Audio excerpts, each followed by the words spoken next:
صوت القرآن. إن هذا القرآن يهدي للتي هي أقوم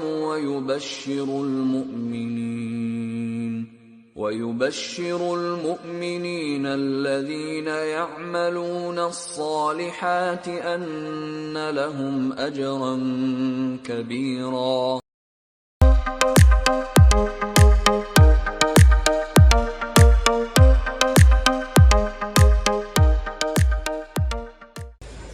بسم الله الرحمن الرحيم. طاب يومكم سيداتي وسادتي ومشاهدين من كل مكان.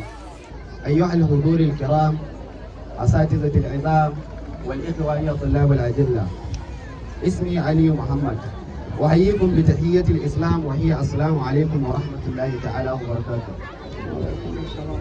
اسمي علي محمد، طالب في مدرسة الكلية الإسلامية تيمو. لقد قمت أمامكم لأقدم المحاضرة على 3 مجال.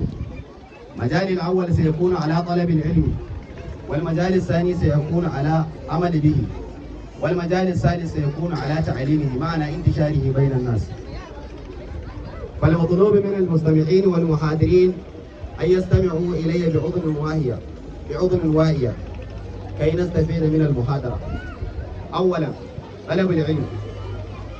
لا نجد أنفسنا بحاجة إلى حديث عن العلم والحث عليه، فإن ذلك مما تسالم الناس عليه غالبا، وتجد كل أمة يقدسون العلماء، أي معنى يكرمون على من كان فيهم من العلماء مهما كان. وقد ورد الحديث وقد وردت النصوص الدينية كثيرا من الكتاب والسنة. من القرآن قال تعالى: هل يستوي الذين يعلمون والذين لا يعلمون؟ إنما يتذكر أولي الألباب. وفي الحديث الشريف عن إمام صادق عليه السلام قال: إذا كان يوم القيامة جمع الله عز وجل الناس في سعيد واحد ووضعت الموازين وتوزن دماء الشهداء مع مداد العلماء، فيرجه مداد العلماء على دماء الشهداء. وعن إمام علي عليه السلام قال: الشاكس في طلب العلم كالمجاهد في سبيل الله. الثاني، عمل بالعلم. أن النبي صلى الله عليه وآله وسلم قال: من علم وعمل بما علم ورثه الله علم ما لم يعلم. والنبي صلى الله عليه وآله وسلم أيضا قال: العلماء رجلان، رجل أخذ بعلمه وهذا ناجح، وعالم تارك لعلمه فهذا هلك، فإن أهل النار يتأذن لديه العالم التارك لعلمه. الآخر معنى تعليم العلم. أيها الطلاب، عليكم بالتعليم ما علمتم، عليكم بالتلاوة ما قرأتم، عليكم بانتشار ما وجدتم. عن إمام رضا عليه السلام قال: رحم الله عبدا أحيا أمرنا. وقلت له: كيف يحيي أمركم؟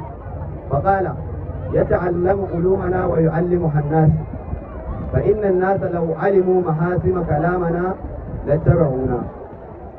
والنبي صلى الله عليه وآله وسلم قال: ما أكد الله على أهل العلم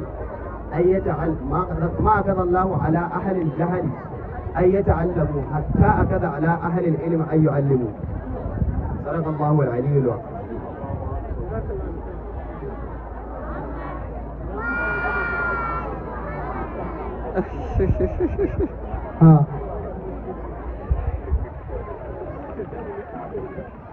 yanzu shehi bai manta da maganar da na yi ba na cewa mata ba su kishi ba.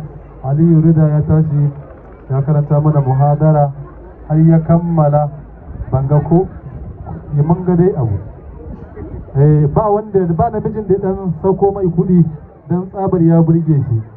Ya kamata mu ma maza mu yi kishi kamar yadda mata suka yi kishin yan 500 suka watsa. Mu ma ya kamata duk da dai kudin da aka watsa ma macen ma mafi yawan su duk maza ne suka sa, duk maza suka samu ta kudin ba mata bane. Na Malam Yusuf.